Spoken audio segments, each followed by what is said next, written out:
What's going on, everybody? Welcome back to the Eclectic Collector channel. So it's been a couple of months since the last haul video. That we did on this channel. Therefore, that means that it is time for an all-new haul video. I hope that you're all excited. I'm excited. I got a lot of stuff here that I want to talk about with you all. For this being essentially like a 2-month haul, like these are typically 2-month hauls. This is my haul for May through June. This is one of my smallest hauls in a long time. Not that I'm saying, 46 volumes of manga is a small haul, but given that a lot of my hauls are like 60 to 70 upwards, volumes for 2 months, this has been my smallest haul in a while. But that doesn't mean that I didn't pick up some stuff that I consider to be pretty good and definitely worth talking about. So I'm going to give you all a breakdown real quick so that we can jump right into this. So the way that I structure these haul videos is that I do what are essentially my paperbacks first, then I do my omnibus paperbacks, and then I do, if I have Spanish or volumes of manga in other languages, I do those next. So those would be the third ones that I go through. And in this one, I've got some Spanish volumes of manga, and I've got one that is in Japanese. So I'll show you all what those are once we get to them. And then we're going to close the video out with some hardcovers. Typically, if I have like small hardcovers, I'll do those first. And then if I have like omnibus hardcovers, I do those last.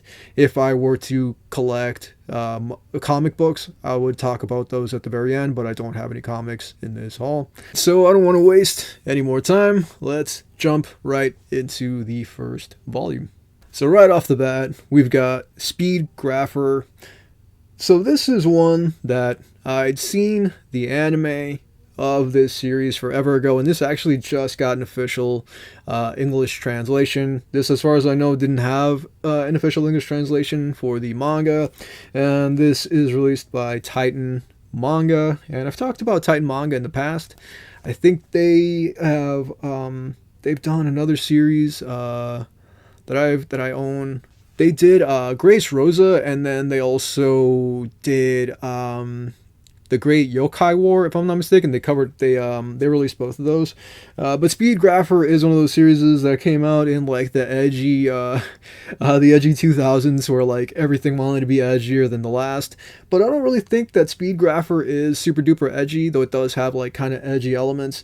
Basically, this dude's like a photographer, and he gets involved in like this weird world with like this paranormal stuff going on, and he ends up using his camera as like a weapon, I guess. Like if you've ever played the games, like the Fatal Frame games, I guess it's something like that. But I don't know, this is a classic series, and I had to pick it up, because like I have an attachment to it, and like I have the DVD set for Speed Grapher.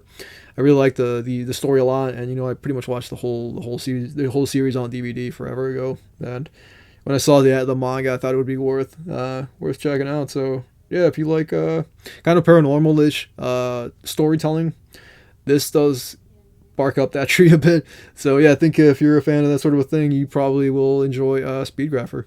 Alright, so next up, we've got Snowball Earth, Volume 1. This is by Viz. I've never read this series before, but I like the artwork for it, and that definitely piqued my interest. I think I'm talking about this one in my upcoming summer currently reading video, which is getting pushed back a lot. A lot of the stuff that I was going to drop on this channel like keeps getting pushed back because I keep running into different problems, and one of the biggest problems that I've run into is that I've been playing the Elden Ring DLC, the Shadow of the Erd Tree DLC, and I've just sunk, I don't even know how many hours into that, just running around and exploring this DLC space, which is incredible, by the way. And then I also started watching this series called Blue Eye Samurai, which came out a while ago, and it's incredible, and I've fallen madly in love with the show and with the lead character. I think it's really well executed. But But yeah, Snowball Earth kind of reminds me of Fire Punch a bit, but I don't think this is going to be anywhere near as brutal as Fire Punch. But I mean, it could end up surprising you. But it's kind of like the same thing, you know, like in Fire Punch, the world is frozen over because of the Snow Witch or something like that. She froze the world over for whatever reason. It's been a really long time since I read that series. I talked about it for like 2 different videos that I did on this channel, probably almost like 3 years now, 3 years ago now. But I guess this kid right here, or this dude, man, whatever he is, was frozen for a long time, comes out of like this deep freeze sleep and wants to take out these creatures, or this creature or whatever it is that turned the world snowy. I think that's what it's about. I really don't know much about it, to be honest with you, so I can't give you like a clear description of it. But I do like the artwork. I like the cover a lot. You know, there's like some demon stuff, some monstrous stuff going on in the back there. I mean, it definitely piqued my interest. The name too, like Snowball Earth, and you know, kind of giving me vibes. You know, like giving me Fire Punch vibes. You know, it kind of like that definitely piqued my interest and made me want to check it out. So this is something that I'm definitely looking forward to reading. And like I said, I'm going to be reading this for my currently reading summer video 2024, so that'll be something that I'll give you like a solid opinion on, you know, once I start it. But I have a feeling I'm gonna like it, given the cover art and whatnot, what's going on here. I think that this is gonna be something that I'm gonna definitely have some great things to say about. All right, so this is a series that this is one of those things that this is, I don't know how to like talk about this thing, because it's like I have nothing but praise, you know, for Boys Abyss, and this is by Viz Signature Edition. But yeah, this is by Ryomi Nanami, who to me has proven themselves to just be an absolutely nihilistic creator of this manga. Is absolutely bananas. This is the kind of thing you read when like this is the kind of thing you read when like instead of having a good time, you just want to have a bad time. This is the kind of manga that like will just make you question what the hell you were thinking picking it up. Like not that I'm saying it's bad. It's not bad at all. It's incredible. That's one of my favorite manga series that I have read. I haven't read this 5th volume yet, but I am going to be reading it pretty soon. I'm gonna actually be doing a video about Boys Abyss coming up. I can't give you a promise as to when that video is gonna come out, but I am writing a script, so there is a script that actually exists.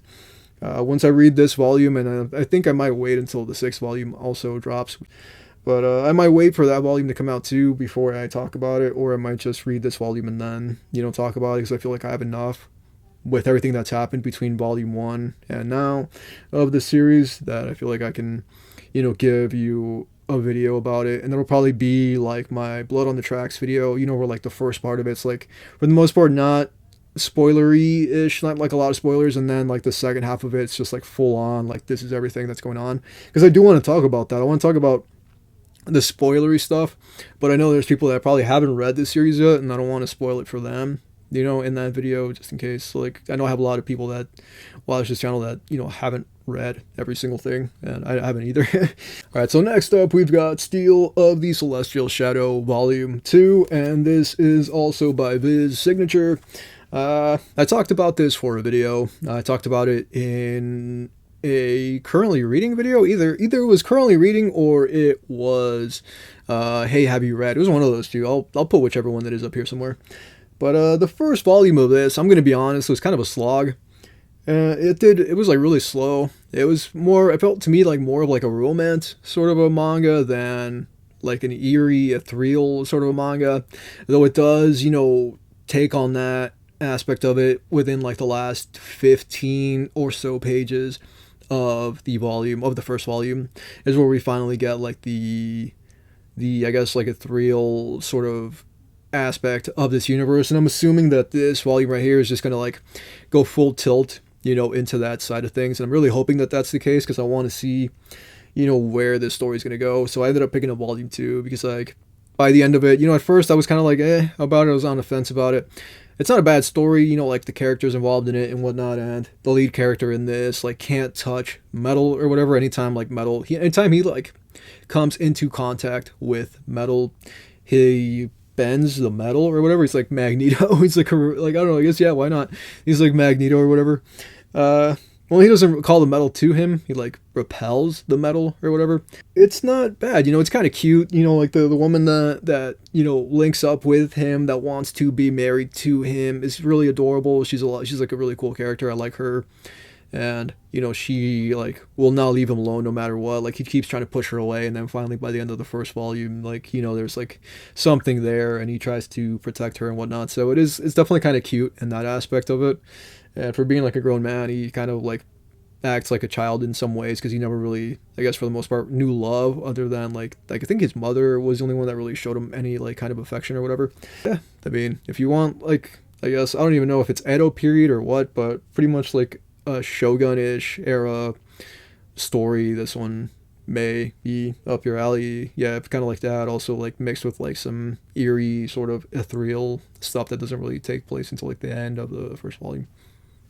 Alright, so we've got River's Edge. This is a manga that I've seen a lot of people picking up, and I knew nothing about it. I still don't know anything about it. It's sealed.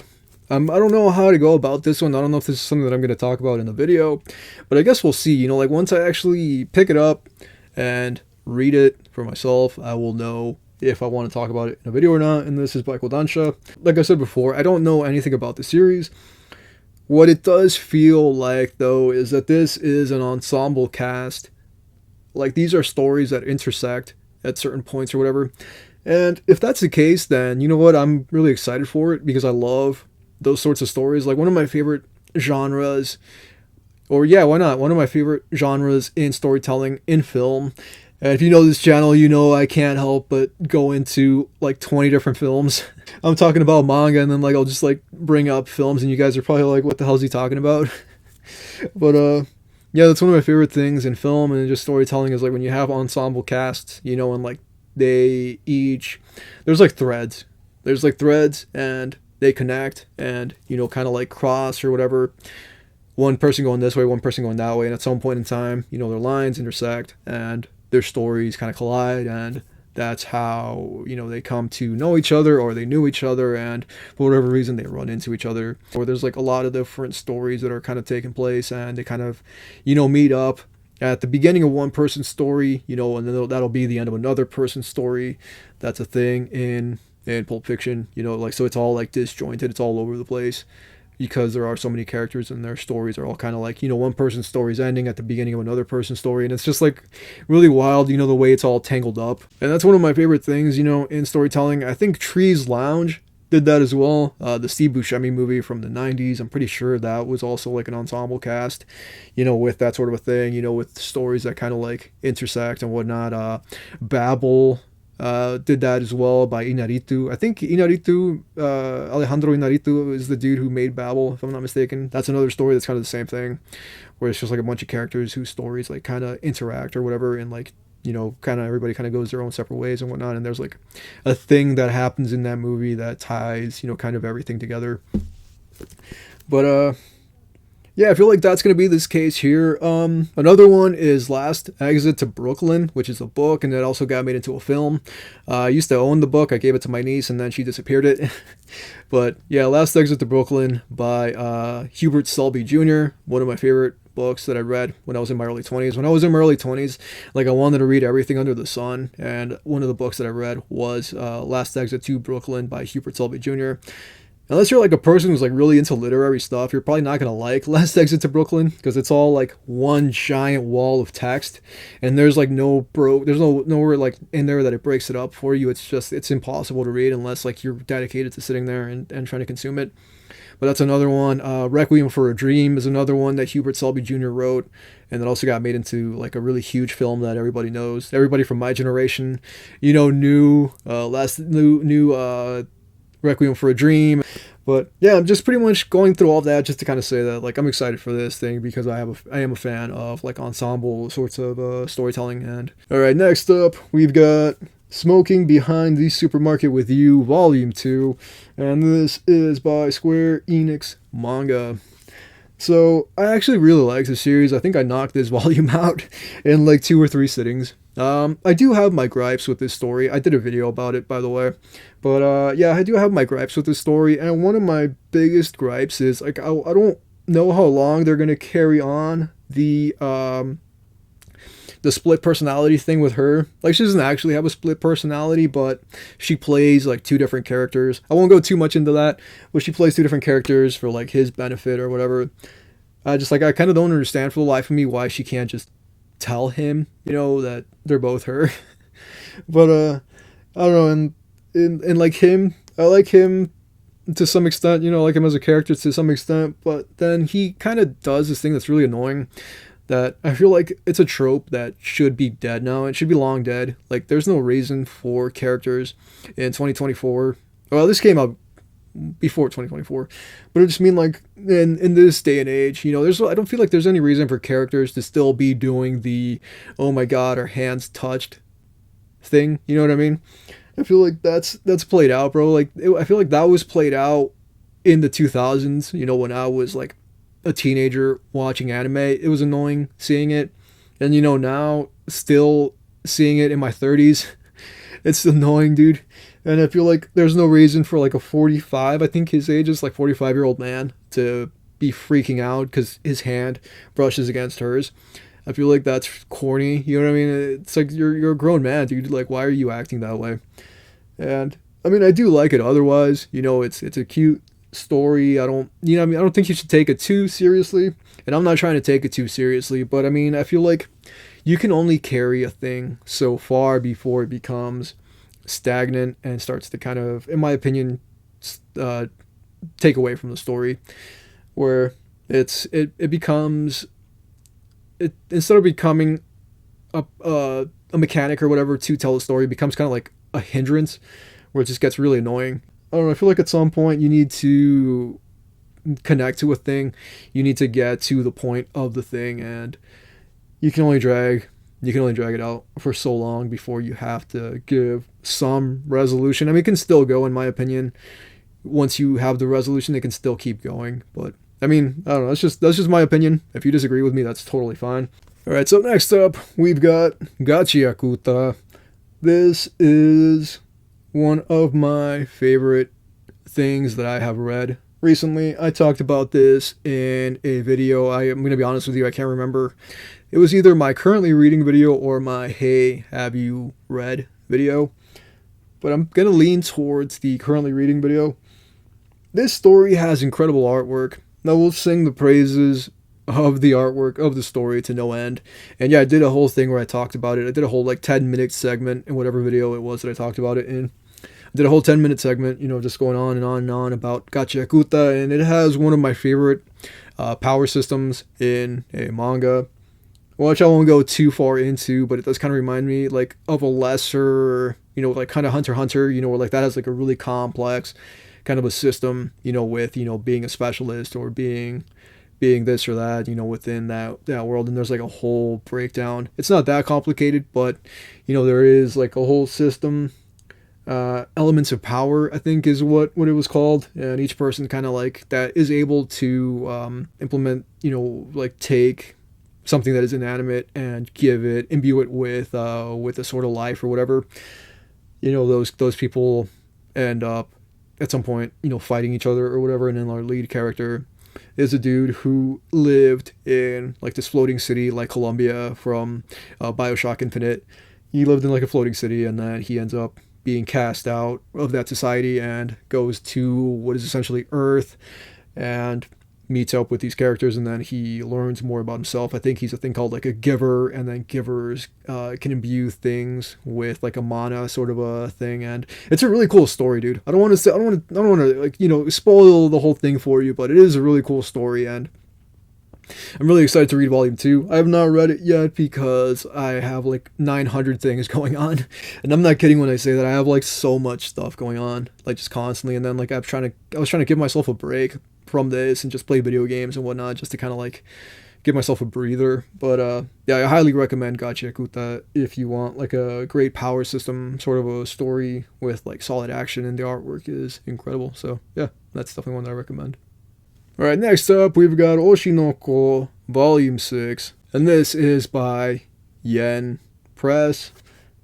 I haven't watched any of the anime for Oshi no Ko, but I do like the artwork. And this isn't drawn by Akasaka. I thought in the beginning that he actually was the one drawing it, and this other creator right here, Mengo Yoko Yari, was the one that was writing it, and then the other dude was the one that was drawing it, but it's actually the other way around. Mengo Yoko Yari is the one who is the artist, and then Akasaka Sensei is the one who is writing it, which is cool, because I think he also writes. I think he is the dude who does everything for Kaguya-sama Love is War. I don't know if he's still writing that one or if that's complete or not, but yeah, I think he did that one, and then yeah, he just writes this one. And this is one of those stories where like I wasn't like hugely in love with it at the beginning. I don't feel like I need to explain this to anybody. I'm pretty sure you all already know what Oshi no Ko is, but yeah, this is one of those series where like I just feel like it's just gonna get progressively like more screwed up, because like one of my favorite things about it when I first started reading it was that it kind of gives you a look into like the idol industry and whatnot, in the way that like it uses up idols and spits them out. It's kind of like the same way, in like a lot of different sorts of industries in the world. And I don't want to like get too into that, like into that whole conversation, but I mean it definitely is a thing, where like it isn't exclusive to Japan, where like young people are brought into this machine and they're used up and then spat out once they no longer serve a purpose. But I feel like this probably goes much further and maybe goes into like way more in-depth detail than anything that I can say here or summarize in like 2 minutes or whatever, talking about Oshi no Ko. But there's so much stuff that like I need to get back into. I've been sleeping on this one. I haven't read, I think there's like like 3-4 volumes that I'm behind on for Oshi no Ko, and I was gonna read one of them too, and I just keep putting it off because then like I think, oh yeah, I got to record this video, so I end up not reading it. And I already did a video about Oshi no Ko. I covered it in a currently reading video forever ago, so it's like I'm really not looking to make another video about it.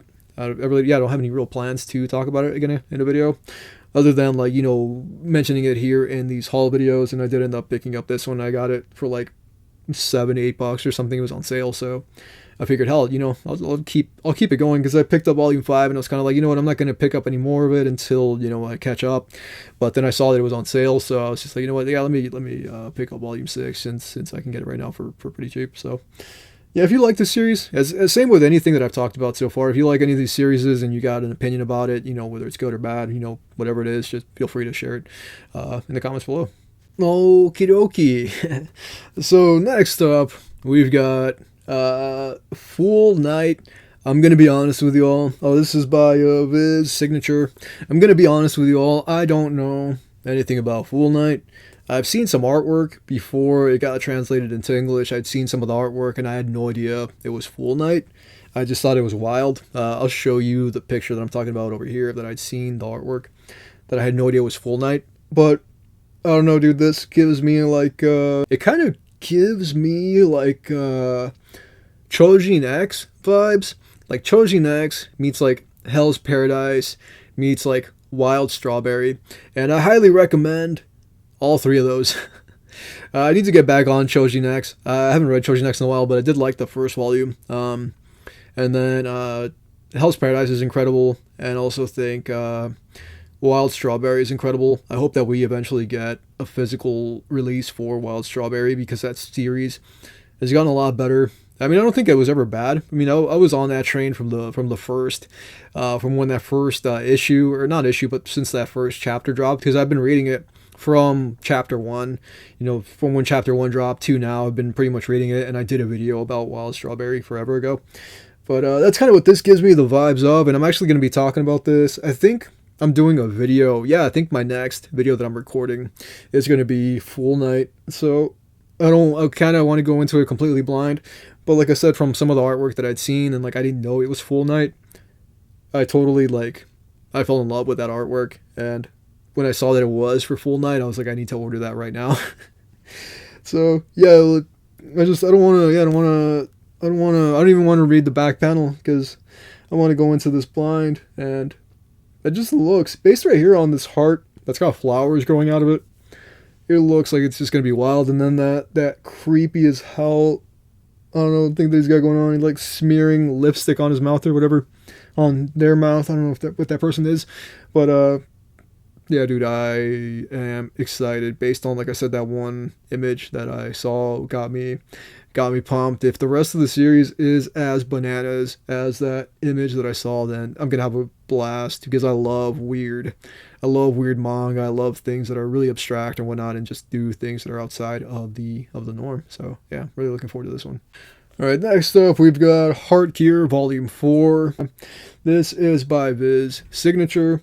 Yeah, this series has incredible artwork. I think I sung this story's praises to no end in like 2 different videos. Yeah, I think it was in my Favorite Things 2023 video. I sang this story's praises. I think I named it like one of my top favorite manga of 2023.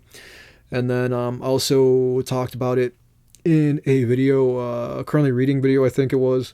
So yeah, I talked about it in both of those and just pretty much like sang this story's praises to no end because I love the way that the story's built up. And I talked about Blue Eye Samurai at the beginning of this video, and pretty much singing the praises of that. And I feel like there's certain stories that come around that do a thing so well that it kind of, in a sense, steps outside of the medium in which it exists and just is a wonderful read. And it's not about being peak, you know what I mean? It's not about being the most action-packed thing in the world. It's about telling an incredible story, and I feel like Blue Eye Samurai tells an incredible story. I feel like Heart Gear tells an incredible story.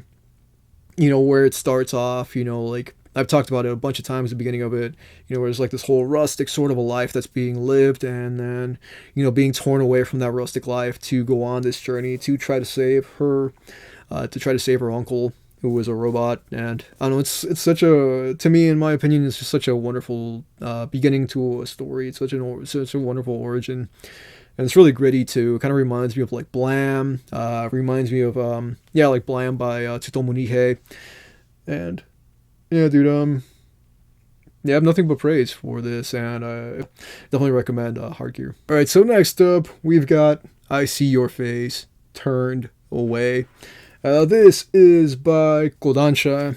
What sold me on this is that artwork. I kind of like that it's got like this watercolor sort of a thing going on, and it kind of reminded me of Sakura Saku, which I think I have the first 2 volumes of Sakura Saku.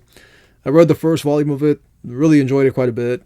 This one is about 4 teenagers, and I think there's like kind of like a love triangle, or I don't know, a love square going on between those characters. And I don't know, like I said, I just really like that artwork. I really don't know much about this. I haven't read it yet, but I do want to read it. I'm honestly thinking about doing like another romance. I've been reading romance manga video. I've been reading rom-com manga, but I've been reading romance manga. And by the time that this video comes out, I've been reading Death Game manga video should be out. As of the making of this video, I'm still editing that video, so hopefully I'm able to knock that out sooner or later.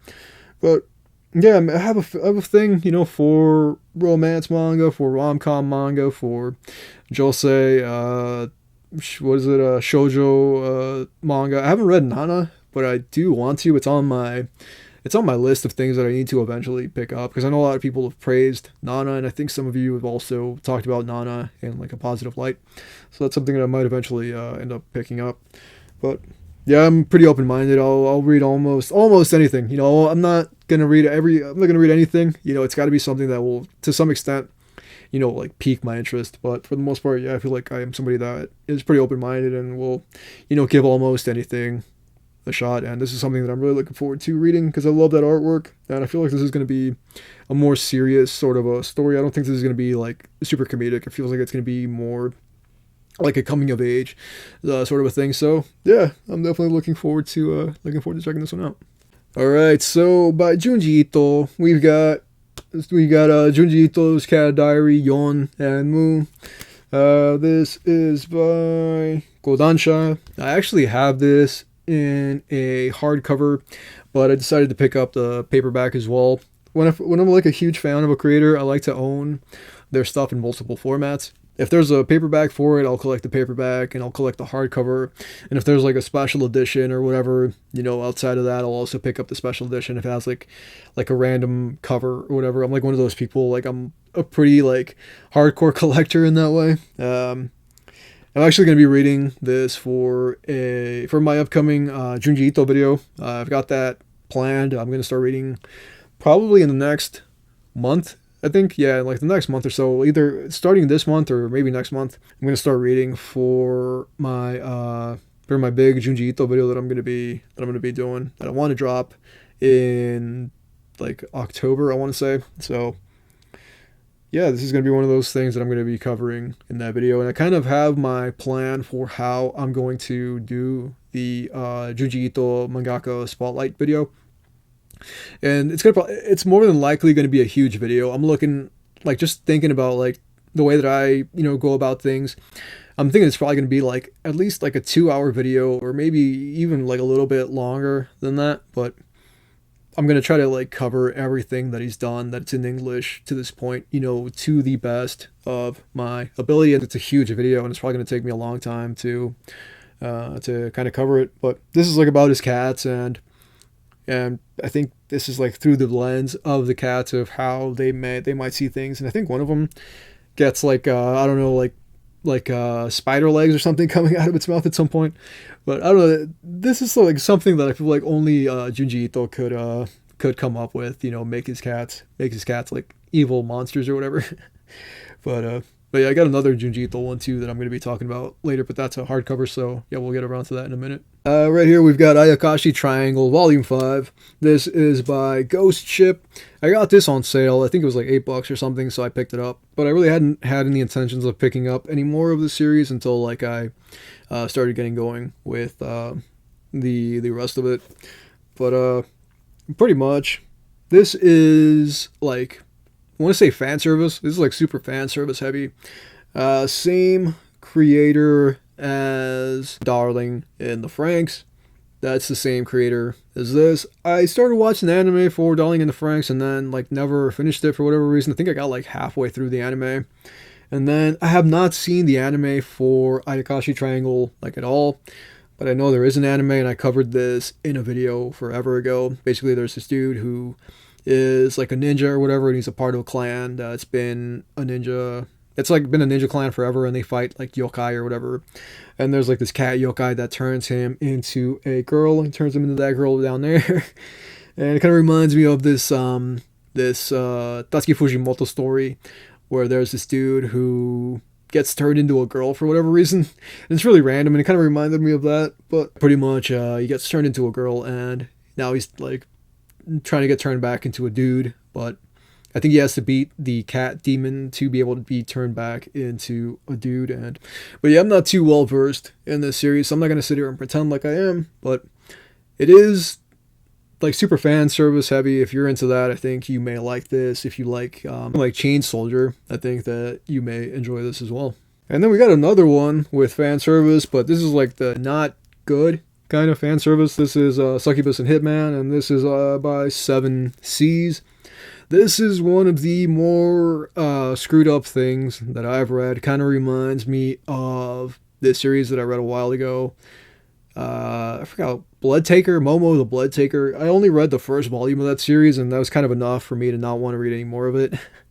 But this is kind of like that almost. Pretty much, there was this dude who was murdered. He watched his mom and sister essentially be SA'd, and then watched his mom be murdered, and then his sister is carried off after watching his mom be brutally killed. It's not non-stop, but it is present, and it does happen a few times throughout. So it's like it's trying to be really edgy, and I feel like it could kind of do without it. But I've been reading it because I'm a fan of, like, I guess just like edgy stuff. Like, I grew up in the mid 2000s. Well, I mean, I grew up before then. I was a teenager in the mid 2000s. So like I watched all of these edgy shows that were around at that time, and this feels like something that would have existed perfectly in that space. I'm still going to keep reading it because I like the artwork, and I kind of want to see what's going to happen where I left off, with the second volume, or first volume going into the second volume, as we meet another hitman or hitwoman or whatever, with her own like succubus, kind of like turning into like Death Note or whatever, with like the shinigamis and whatnot. So yeah, I'm definitely interested in seeing, where this story is going to go with this dude who was reincarnated into another dude's body after he is essentially murdered. And now he's given a chance to, get really bloody revenge on the people that murdered him. Alright, so next up, we've got Marriage Toxin. This is one that I think I had pre-ordered, and then I canceled my pre-order, and then I saw that it was on sale, so I was like, you know what, I'll pick it up. This is by Viz, Shonen Jump, and this is on the Manga Plus app, and I've never really read it on the Manga Plus app, but I figured, because it was on sale, I figured I'd pick it up. All I really know about it is I think he's an assassin, and then she is like a con woman for the most part. And she helps him to become a dude who is capable of being married, I guess. I don't know. I don't know how to formulate that sentence. But basically she helps him become an eligible bachelor or whatever. Kind of like a reverse She's All That. Yeah, I really don't know much about this thing. I just saw that it was on sale and I was like, you know what? I'll pick it up.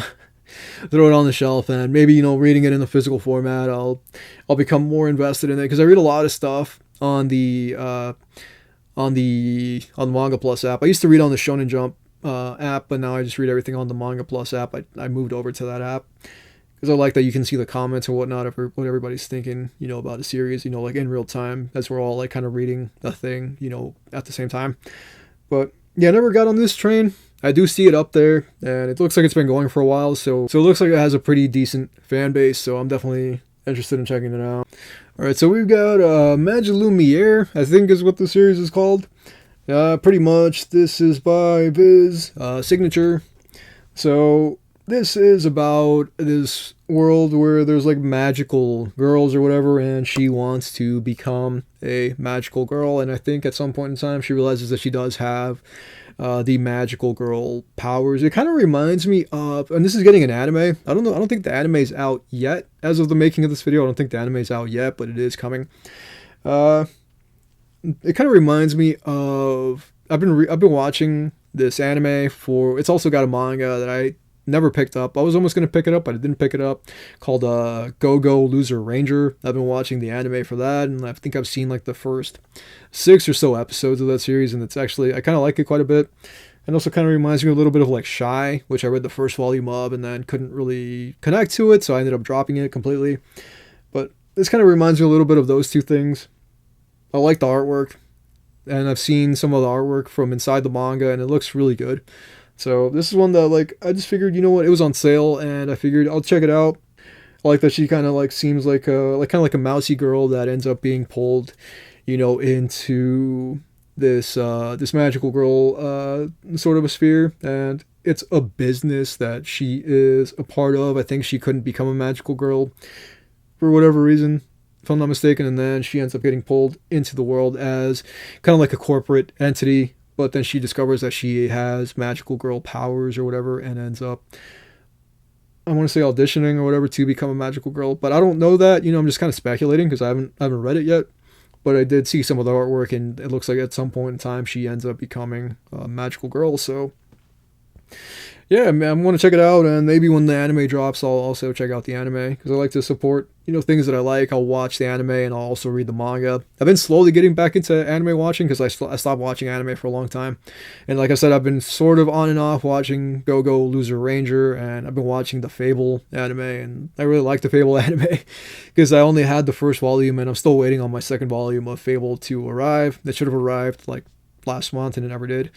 And I'm frustrated about that, but I want to throw out the name of the company that I'm frustrated with, because I don't want to burn that bridge.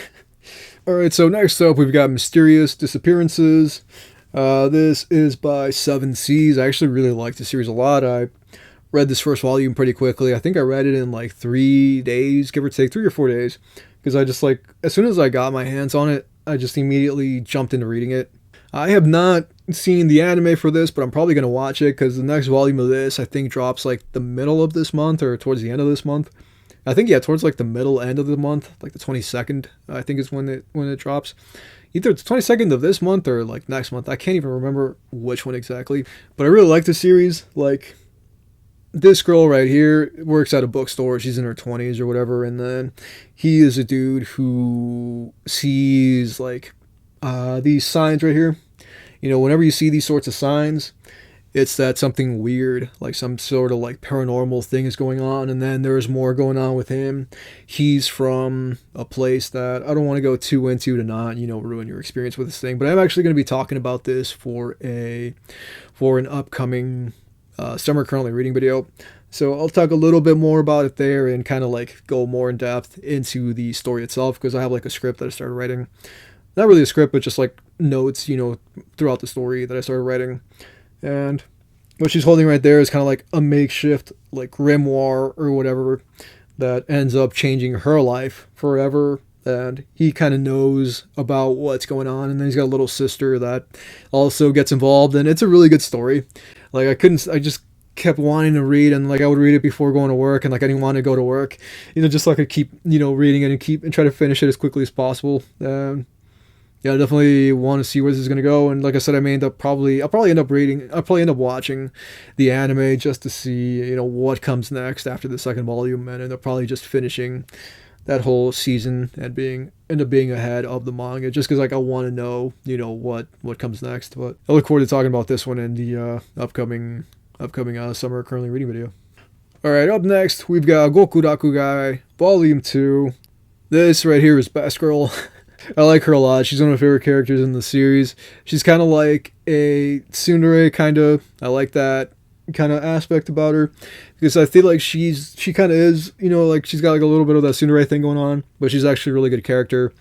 And I think more or less around here is where one of my favorite characters is introduced into the story, which is a dude who's kind of like Kishibe from Chainsaw Man. You know, he's kind of like a drunkard, and he ends up teaching Alma, who is one of our leads in Gokuaku Guy, how to use his abilities and whatnot to combat these Manga or whatever they're called. I forgot what the hell they're called. Creatures in this world. But yeah, I definitely recommend this if you want a good sort of a story. Basically, our leads are this dude Alma and this lady named Miss Tao, who are troubleshooters, and they have their own sort of shop or whatever where they help people. They help the people of this city and whatnot. And there's like beast men and whatnot that also live within the city. And I've been reading this since the first chapter dropped in English. I think this came out like a long time ago in Japanese, and like it just started dropping in English. And yeah, like I pretty much when that first chapter dropped in English on the I started reading it on the Shonen Jump app, but when it did drop, I started reading it, and I did a video about Gokuaku Guy like 9 months ago, probably, at this point. Yeah, I know this has great artwork. Really like the artwork. I think Yuto Sano is a solid mangaka, and I think this is like a monthly story, like where like each chapter like drops like once a month. So it's taken a pretty long time for this to I guess come out, whatever, but I definitely think it's worth the wait, because every chapter that's come out so far has been pretty solid. So, all right, so we've got Kaiju number 8. This is volume 7. I started reading this series a really long time ago. I think like I pre-ordered the first volume of it. That's how long ago, you know, that I've been reading this thing. I'm pretty sure I don't need to tell you all about Kaiju number 8. I'm sure you've either, you know, read the manga or seen the anime for it. I need to catch back up. I think the last volume I read was like volume 4, so I got a bit of a way to go to catch back up with it. I haven't seen the anime at all, but maybe one day I'll get around to it. But like, I mean, I've sung the praises of the manga like nonstop. I think it's some of the best artwork that I've seen, and yeah, pretty much it's a shonen story. So if you're a fan of like that sort of a thing, I think you're gonna have a great time with Kaiju number 8. All right, so next up we've got Gannibal. This is by Ablaze Manga. I've talked about this a little bit in my manga that I'm looking forward to video, upcoming manga or whatever that I'm looking forward to video. Pretty much kind of reminds me of like 30 Days of Night. There's like this old dude who I think is like a zombie or like something like that, and a bunch of weird stuff starts to happen. Kind of reminds me of the film When Evil Lurks, I think is what it was called. Like, I forgot where the hell it came out of. I think it's an Argentinian movie. Yeah, that or like 30 Days a Night, you know, where like a bunch of weird stuff starts to happen in this town surrounding this dude who I think kills somebody, and then after he kills somebody, like everything just kind of goes weird, you know. And once I check this out, I'm going to be reading this for my upcoming summer currently reading video. The artwork is really wild, so I'm definitely looking forward to checking it out. So yeah, once I read it, I'll have a hell of a lot more to say about it. So yeah, definitely stay tuned for that. Or if you've read it yourself, I'd love to know your thoughts in the comments below. All right, so we've got Alice in Borderland, Volume 4. I really like the first volume of the series. Pretty much like a death game story in this world called Borderland. It's like a parallel sort of a world, I guess. I read the first volume of it for my last video, which was I've been reading death game manga. I got a lot more to say about it there, but pretty much I really like the artwork a lot. I like that, you know, the lead character Arisu is this dude who kind of uses like a lot of his brain or whatever to like make big brain moves and solve these puzzles and try to get himself and his friends out of harm's way at every step that he can. I've only read the first volume, but I'm really looking forward to reading volume 2, and I got this volume at like a pretty decent discount. There's been a bunch of sales going on, so I ended up picking it up, and yeah, I have the first 4 with this one. This is by Viz Signature, and yeah, I'm really looking forward to continuing this one because I like the how well done it is. And it's not just, you know, like a death game manga that you're reading. There's like a lot of really solid character development that goes on, and you want these characters to succeed. You know, you fall in love with them, you want to see, you know, where their journeys are going to go. But yeah, definitely think that this is a solid read.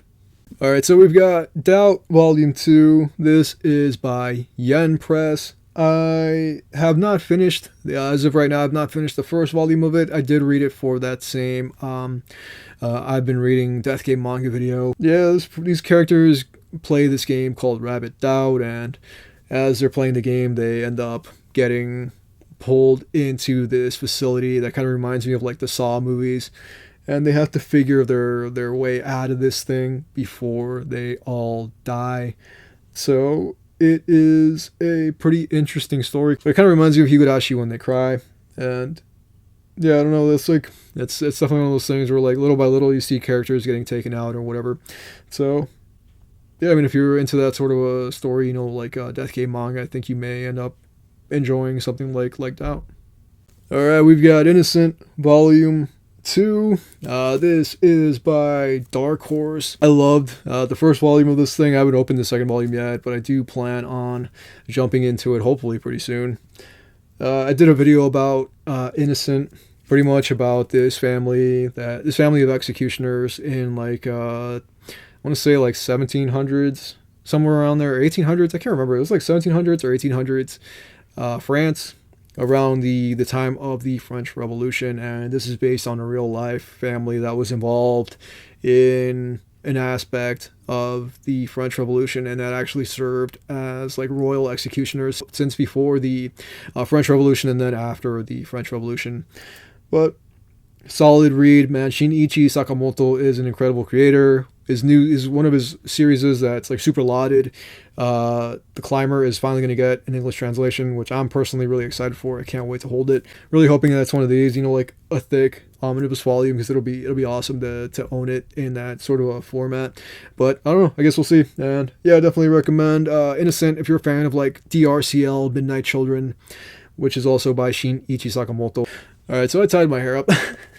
It's extremely hot. I'm like suffocating. But next up, we've got The Hound and Other Stories by H.P. Lovecraft. This is translated. This was done in a Japanese sort of a format by Go Tanabe, and this is also by Dark Horse. I haven't opened this up and read it yet, but I did kind of skim it a little bit, and I ended up picking this up because I also picked up The Shadow over Innsmouth, and I feel like I talked about this in my other haul video, but I was looking for it and I couldn't find it in my notes of all the manga that I'd picked up for for March, April. So if I did talk about this one already, I apologize. I couldn't see that I talked about it yet or not. And yeah, I pretty much picked both of these up. These are both by Dark Horse. Two different. This is a collection of stories, and this is like one story right here, The Shadow over Innsmouth. And I picked this one up specifically because I'm a fan of the video game Bloodborne, and Bloodborne took inspiration for the DLC, Old Hunters DLC. There's a segment in there where you end up in this place called the Old Fishing Hamlet, which is pretty much like which is directly influenced by H.P. Lovecraft's The Shadow over Innsmouth, with people that like are fish-like, and in the Fishing Hamlet in Bloodborne, the DLC, the people there are essentially like fish-like and whatnot. And I just want to own more of these translations, like these Gotanabe translations into this manga format. And then I have the At the Mountains of Madness hardcover, should be probably arriving next month or sometime this month if I'm not mistaken. So that'll probably end up in my July-August haul. And yeah, little by little I'm going to start just collecting all of these Gotanabe manga editions. I'm really excited about them. Definitely been trying to put not much of a dent, but you can see that I have a bookmark in there. And unfortunately, yeah, like I said, it's not much of a dent, but I am trying to read it, and there's so much stuff that I'm like constantly in the middle of that I'm always trying to get something going. And I'm a fan of horror stuff, so it definitely feels good. And then I think Call of the Cthulhu is coming out, if it isn't already out. I think I have that one pre-ordered, so yeah, we'll see what happens. Alright, so I'm going to talk about these next two together because these are recommendations from somebody that I follow on YouTube, and I've shouted this person out a bunch of times on the channel, and there's somebody that I think you should all follow as well, and that is The Creepy Geek. I really like her videos. I think that she has some pretty solid recommendations that when it comes to manga or things that she's been reading.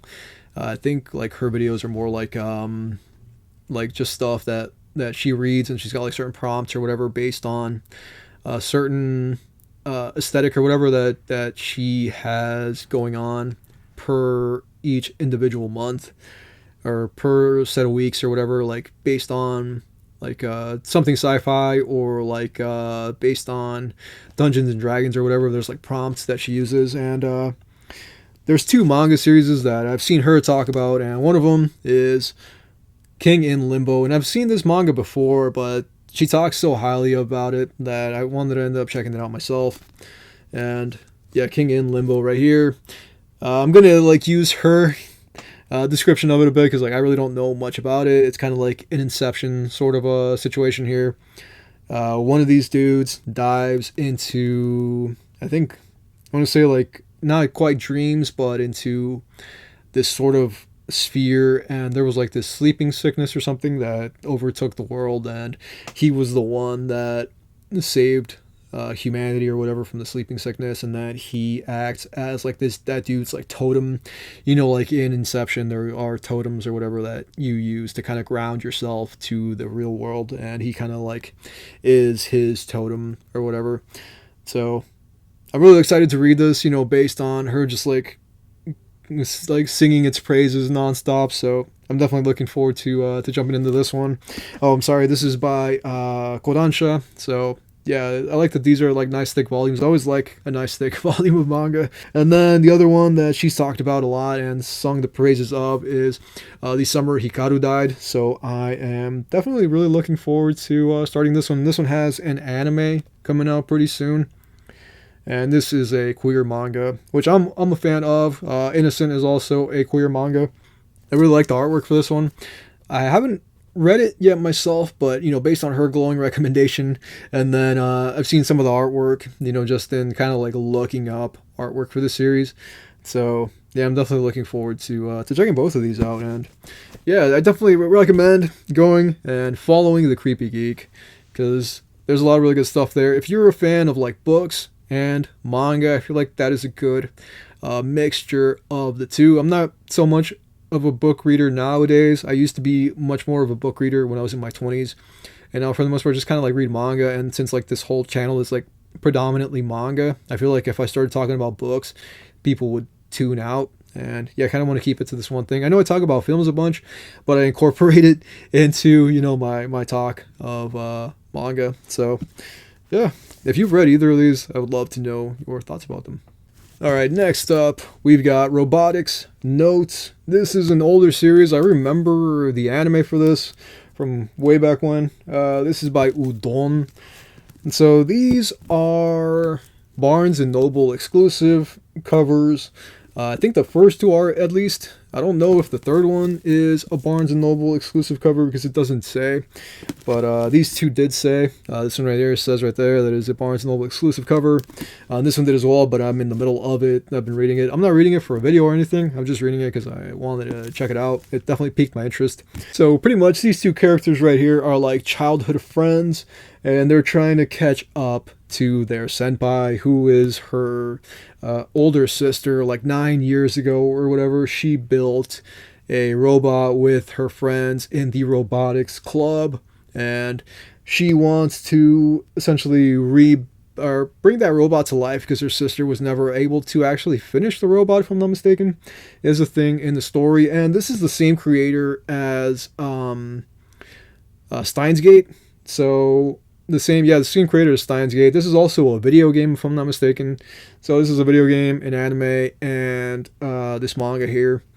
And it definitely exists within some part of the Gate world or whatever, because it does say somewhere in this manga. I don't know if it's on the back or what, but yeah, Steins Gate right here, world line. You can make it kind of maybe see it.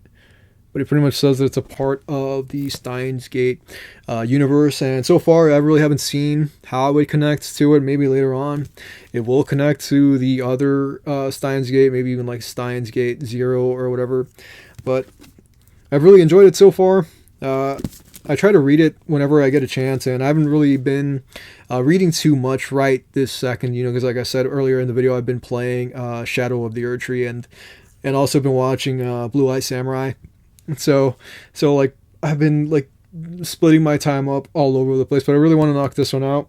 I mean, I'll be honest, if you all want to see me talk about this in a video, let me know in the comments below and I'll do a video about it, because otherwise I really don't have, a video planned for this series. I was just reading it for my own recreational reading, but I'm really enjoying it. So like I'm definitely looking forward to picking up the rest of it. And yeah, pretty much I was at Barnes & Noble and just picking up random stuff, and I saw this there and I wanted to check it out, and I picked up some other stuff from Barnes & Noble that I'll also show you. So yeah.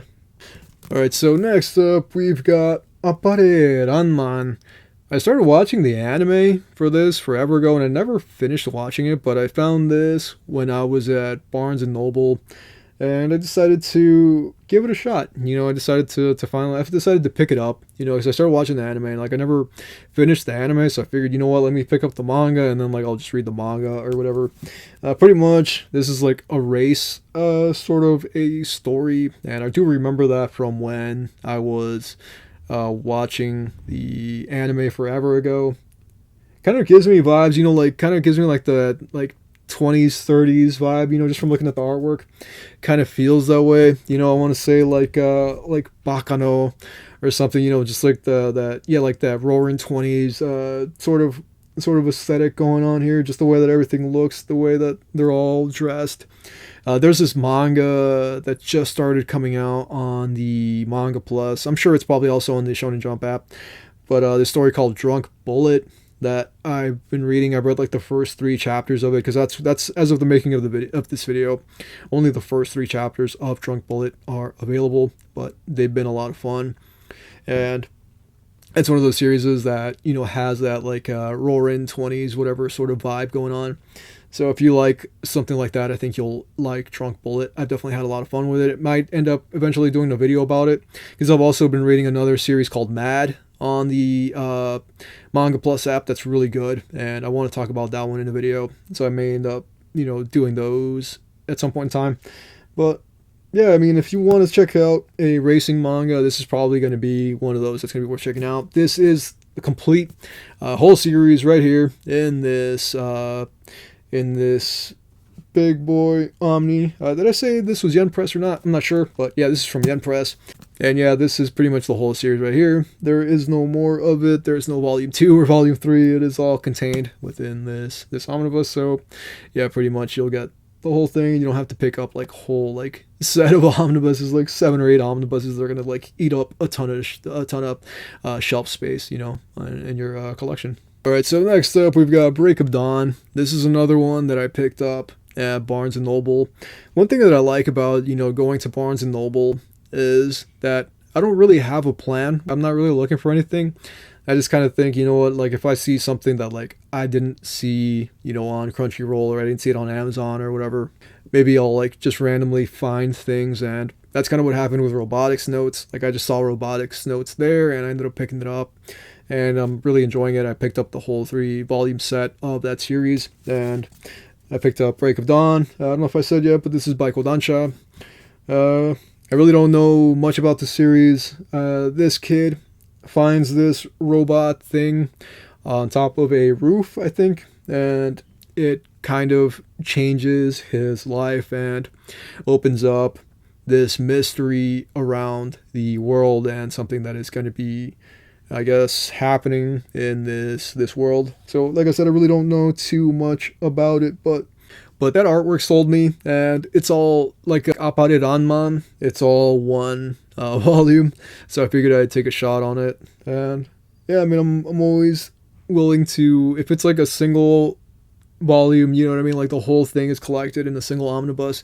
And I just don't know, man, I'm a fan of omnis. Anytime I see an omni, and if it's in an omni format and it just like even remotely piques my interest, I will 100% I will get on board with it. So, and I just like having these on the shelf. I think they look cool, but it's not, you know, just about picking it up because it's going to look good on the shelf. It's about picking it up because you do have plans to read it at some point in time, and I do have plans to read. For the most part, everything that I pick up at some point or another, it's just tough, you know, when you got so much going on. But yeah, we'll get to it, and maybe I want to do a video at some point. I want to do a video at some point about, you know, stories that are collected in one volume. So this would be something that I could do in that sort of a video. And Appare Ranman, I could probably also do like in a video like that, where like series that are collected in a single volume. I think that would be a cool video to eventually knock out. So yeah, this will for sure be in that if I end up doing that video. All right, so we've got Inuyasha volumes 1 and volume 2. I picked these up at Barnes and Noble. This is by Shonen Jump. These are the Viz big editions of this series, and I picked these two up. I'm really hoping that this doesn't get a hardcover so that I don't have to like sell these and then pick it up again in a hardcover. Well, it would be cool though. It would be awesome to see Inuyasha in a hardcover. But yeah, I picked these up because I wanted to own it. This is one of those series that pretty much meant the world to me growing up. Like I watched the anime. I used to watch the anime all the time on Adult Swim in the early to mid 2000s, you know, pretty much growing up, being a teenager, loving the series, loving the anime, you know, like Kagome and Inuyasha, Sesshomeru. I forgot what the priest's name was, and then the other girl who was like a shrine maiden or something. But classic series. I don't think I need to tell anybody about Inuyasha. I just feel really happy that I ended up picking it up. I always like one of those series where like I always like say I'm going to pick it up, and I say I'm going to pick it up, you know, because like I have attachments to it. And it's funny like how much manga like I'm picking up now. There was like anime that I grew up watching or whatever, you know, like Trigun, I grew up watching the anime. This, I grew up watching the anime. Naruto, I grew up watching the anime, and like I have them all now in these manga editions, and it feels really wild, you know, kind of like going full circle, you know, to like, you know, my childhood and whatnot. So it feels wild to be able to add these to the collection.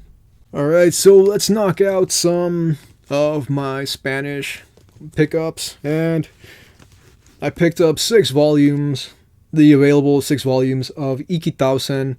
This had an English run as well, but it was under the title Battle Vixens, and there was an anime that I'd watched a lifetime ago. So this is another one of those things where it's like kind of going full circle, you know, for a series that I'd seen the anime for a lifetime ago when I was a teenager. But yeah, I've got volumes 1, 2, 3, and these are Ikitausen remix volumes, and these are by Ivrie. I think Ivrie Argentina, because there's an Ivrie Argentina and there's like an Ivrie Ivria or whatever, Spain. And here's volume 5 right here, and then volume 6. So these are Spanish volumes, and yeah, I think these are from Argentina, and these were shipped to me. I'm pretty sure these were shipped to me from Argentina.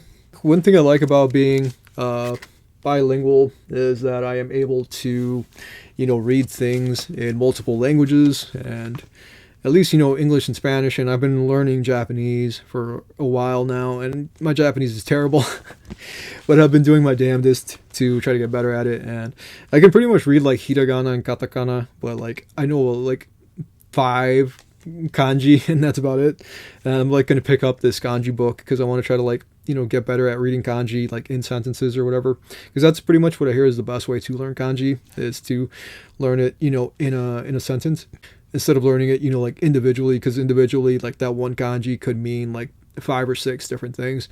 So if you learn it in a sentence, it's, like, the best way to go about it. But, yeah, this is one of those series that, like, I grew up watching, and I wanted to add it to the collection because I have, like, a soft spot for all these things that came out, when I was a kid that I used to watch when I was young, and, like, Sekide is another one that I collected. I need volumes 5 and 6 of that series. I don't know if it's ever going to get reprinted. It's probably never going to get reprinted. So I have, like, everything but those 2 volumes, and it bugs the hell out of me. And, like, I'm always checking to see if, like, by some miracle they end up getting reprinted. This is a classic series that, like I said, I grew up watching the anime, and it's probably really difficult to come by the anime now, but it feels good that I have these paperbacks thanks to Ivria. These are the remix editions, because the originals were just single paperbacks or whatever, and these are in an omnibus sort of a format. So yeah, I feel really lucky to be able to speak Spanish, so I can not just have them on the shelf but actually be able to read them as well. We've got I think this is also by Ivria. We've got Sanda. This is by Paru Itagaki. The first 3 volumes of it right here. I read some of this. I think it was like a snippet or like a one-shot or whatever of the Sanda universe in Paru Itagaki's other story that she did, that I can't remember the name of off the top of my head, but I talked about it in a video. I think it was in one of my currently reading videos or whatever. I'll put it over here. That story that I can't remember the name of that she did, which was like about this girl that like gets like intense nosebleeds. I forgot what. Anytime she's like thinks about anything sexual or whatever, she gets like these crazy nosebleeds. I forgot what that story was called, but it was so much fun, and it's like one of those. It was one of my favorite reads, and it's still one of my favorite reads. Just thinking about it, like how wild that idea was. And she's also the same creator from Beastars and Beast Complex, and I've never read either of those, but I was watching the Beastars anime and really liked the Beastars anime quite a bit. And this is her other series, and I just have the first 3 volumes of it. I think it's up to like volume 6 in these editions, these Ivria editions, but I just picked up the first 3 just to kind of like, add them to the shelf, because I'd read that one shot and really enjoyed that one shot, so I thought it would be cool to add these to the collection. And I just like supporting, different mangaka, or even just different outlets, different publishers and whatnot, and it feels really good to be able to, like I said earlier already, pick up stuff in other languages and basically support more like a worldwide sort of a market, because I bought a lot of stuff from Spain, and there's like different like Spanish sellers or whatever that I bought a ton of manga from, over the years, from when I started initially buying Jagan volumes, like probably almost 3 years ago now. Alright, so next up we've got Fuan no Tane. This is something that I've been wanting to add to the collection for a while now. I'm not really sure who the publisher is for this, because my Japanese is terrible and I can't read kanji too well. But I think it's ACW Champion. And this sells for 800 yen, or 800 yen. I'm a huge fan of I'm a huge fan of PTSD Radio, and I did a video about PTSD Radio that's got like 7,000 views now, I think, if I'm not mistaken, which is wild to me because like this is a small channel. I never imagined that any of my videos, like even when I dropped my first video forever ago, the first video on the channel, which was the unboxing video, I never imagined that it would break like 100 views, you know, and now some of my videos hit like 1,000 views or whatever. And I'm sure like if you watch big channels, you know, like that the day they drop a video, they get like 200,000 views or whatever. You know, that's like it's whatever's to them, you know, but to me, for me, one of my videos to hit like 500 views or like 1,000 views is pretty wild. So to have a video hit like 7,000 views is unreal to me, you know, and that's what happened with my PTSD Radio video. And yeah, I've been wanting to read this for a while, and unfortunately I don't read kanji and whatnot in Japanese too well, but I want to like try to read it, you know, like read the kanji, not read the kanji, but read the hiragana, katakana, or whatever. Try to get like a sort of an idea of what I'm looking at, or if anything, if worst comes to worst, I'll just look at the pictures. But yeah, I might pick up the rest of it. I think there's like 3-4 volumes of this series that are out, and I think that's everything that's out for it, but I'm not 100% certain. Alright, so next up, this is more of a book than anything. This has like illustrations by Junji Ito, but it's not written by Junji Ito. This is released by Viz. This is written by Hirokatsu Kihara. And yeah, Junji Ito pretty much did the illustrations for it. I haven't read it yet, but I'm looking forward to it. This is a collection of like, I think like 5 or 6 stories, and I really like that creepy looking face on the cover. Yeah, man, this is like one of those things where like you can't beat Junji Ito's artwork. But yeah, I'm definitely gonna read this because I like reading books and short stories and whatnot. It's just been like a long time, and like I want to like wind my way back into reading books. I've been wanting to read the next book in the Stormlight Archives. Yeah, that's what it was, Stormlight Archives. I want to read the next one in that, but those books are like this thick, and like I kind of forgot what happened in the first one because it's been years since I consumed it. But yeah, I want to read this and then just kind of like start like slowly winding my way back into reading books. And I don't know if I'm going to talk about this in the Ito video because I want to keep that to things that Ito actually wrote himself, but I don't know. I guess I will leave it up to you guys. What do you think? Do you think this counts as an Ito creation, or do you think it's more of like a collaboration? Because that's literally what it is a collaboration. But he really didn't do like manga in a sense, you know, where like he drew every page and then there's like bubbles or whatever with speech. It's literally like a book. So I don't know. I guess we'll see what happens. Alright, so next up we've got Tokyo These Days Volume 2. I really loved the first volume of Tokyo These Days, and this is by Viz Signature. I got a lot of Viz Signature this haul. This is like pretty much like the old guard of manga coming back to create a new story. And it's funny, you know, because like some of these characters have kind of moved on with their lives. Like one woman I think works at like a grocery store, and she'd given up drawing. She was a mangaka, and she'd given up doing manga to kind of live like an ordinary life. But now she has been called back into action, you know, to draw a new manga. And it's really wild, you know, like these different characters that are part of like the old school of manga, and it's like really pretentious in a sense, but it's such a warm, I guess I want to say, story. I've compared it to things like My Dinner with Andre, you know, like it's really it's not going to be for everybody. I know people have complained that it's really slow, and if you're one of those people like you just want to read like Kagurabachi, just, you know, action-packed peak manga or whatever, you're not going to like this. You're definitely not going to like it. This is more of a reserved, sort of like a quiet, meditative, you know, sort of a story, and I've personally loved the first volume. I talked about it for one of my videos. I think it was a Hey Have You Read video in which I talked about it. But yeah, I'm definitely looking forward to continuing and checking out this second volume. Alright, so next up we've got My Name is Shingle, and this is by Kazuo Umez. This is by Viz Signature. I haven't started these yet, so I can't, you know, give you a solid opinion about My Name is Shingle, but I did read the first volume of of the Cat-Eyed Boy, and I loved the first volume of the Cat-Eyed Boy, so I want to do a video about Kazuo Umezu's works that are available in English, much in the way that I'm going to be doing the Junji Ito video, so it'll be like a mangaka spotlight video. Once I read pretty much like Orochi and The Drifting Classroom, and then obviously My Name is Shingle, and I already read the first volume of the Cat Diary. I already read the first volume of the Cat-Eyed Boys. I would ideally like to read at least the first volume of everything that he's got in English to be able to effectively knock out a video about Kazuo Umezu's works. So yeah, this is the continuation of that. I'm not sure if this closes out My Name is Shingle, or if there's more of it coming, if there's a third volume coming or not. I can't speak to that, but there might be. I'm not sure.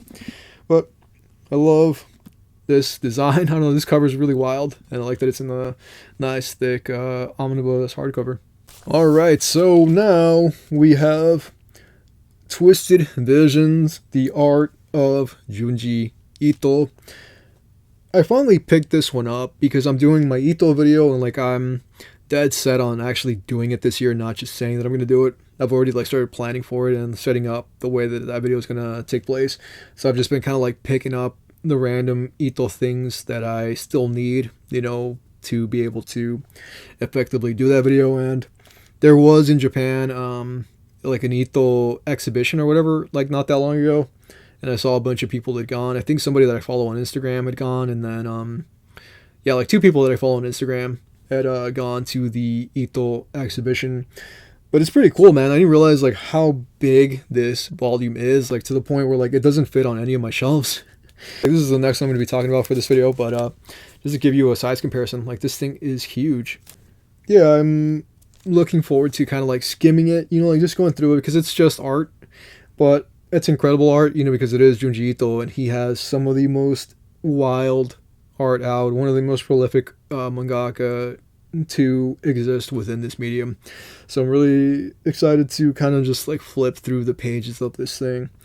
And I don't know how I'll cover this in the video. Maybe I'll just like talk about it the way I'm talking about it here, because there's really no story there. It's just the man's incredible artwork over the years of his just wild, journey as a mangaka and whatnot, and how influential his art and storytelling has been to who knows how many, mangaka throughout like the 30 years or more that he's been involved in this art form. So yeah, even this cover is really crazy looking, dude. I love that art. That art's terrifying. And then that back too, dude. It's so sick. This is definitely worth owning, I think. I love the way that it's set up, the colors. It helps bring out the creepiness, dude. So yeah, this is definitely a worthy buy. I definitely believe that. I don't know if I said or not, but yeah, this is by Biz. And yeah. Alright, so we're going to close this thing out with this deluxe hardcover of Vinland Saga. This is the third volume of these beautiful deluxe sets, and really excited for the Vagabond one that's coming out next year. That just feels so wild, dude. It's so cool to see so many series getting these wonderful deluxe treatments, and I want to say that this is possibly one of the best designed deluxes that I've seen. And I'm not trying to knock on the Berserk ones, because I love those Berserk omnibuses, but I think that this right here has one of the best designs, because it's got like that, like this is like literally inlaid. I don't know if you guys own this as well or not, but if you do, or if you see it like at the store or whatever, you'll know what I'm talking about. Like it's inlaid and it looks so cool. I like that, the first two of these are like red. You can kind of see them right there. The first two are red. And then like this one and the next one I think are black. I think 4 is also black, if I'm not mistaken. That one's not out yet, but this one is. And yeah, I picked this up like the other day. It was on sale. So I figured, let me add it to the collection. I'm little by little getting caught back up, because I'd had like volumes, I guess like 1 through 7, if you know like what this right here covers up to. But yeah, man, Makoto Yukimura has created what is essentially his magnum opus with Vinland Saga, and I also have his other series that he'd written before Vinland Saga, Planets. And it's so wild, like how much different, Planets is from this, and the journey even that this story goes on from where it starts to, pretty much like the farmland part of the storyverse or whatever. So that's great storytelling in my opinion, to be able to take, a character from like just war and death and whatnot to becoming a farmer, I think is pretty cool. So yeah, that's it. That's the end of it right here. I love these editions. I love being able to hold it. It's so cool to have it in like these thick omnibus hardcover volumes that are really beautiful to gaze at. And that's it. That's all I got for you. Thank you so much for hanging out with me. This video got way longer than it should have. I have no idea how the hell I was able to keep it going this long, but we did it. We're at the end. Oh man, I'm so glad that it's over because I'm burnt. That was a lot of talking, and for somebody that's an introvert, I talked way more than I typically talk in one day. But if you like what I do here and you want to support this channel, you can do so by heading over to the Patreon. It's $2 a month. You get behind the scenes videos. You get stills from things that I'm working on. And for the most part, you would be helping out the channel. I show clips and screenshots and whatnot. And sometimes even the thumbnail for videos, maybe up to like a week before the video actually drops. And like I said, it's $2 a month, and it would mean the world to me. And it has meant the world to me that, anybody at all would join and has joined the Patreon. So if you want to do so, you can head over to the link below to become a patron. But if you don't want to do that, you can also drop me a super thanks underneath this video. That also is appreciated. If you don't want to do either of those things, that is also fine. I appreciate you watching. If you want to support in other ways, you can also share this video with your friends or leave a comment or even like. That all helps with the engagement, and I definitely appreciate it. I spent a lot of time and effort to get these videos out for you all, so any engagement at all means the absolute world to me. That's all I got for you. Please take care of yourselves. Thank you so much for hanging out. I know this video got extremely long, but sometimes that happens, and I don't do these that often, so hopefully this has been enjoyable for you and didn't feel like a slog. So yeah, that's all I got. Until next time that we meet, please take care of yourselves. Yo, it's himself, the Shadowrunners clique, aka Sleep All Out. Take you on a mental and live for one day, y'all. Sheets, y'all. Guns, y'all. Yo, who got the guns, you got the coke? Hustling them through like big punch cholesterol before he croak. Rest in peace, but a blessed peace and live to one day laying shoots. Rap over beats and tell wild stories, the mythology mystery. Choke on your own misery, fuck the word, the wild bunch. Yo, I asked him if this bike could punch. This shit made me lose my lunch. Bro grabbed the rocket, I said chill before he cocked it.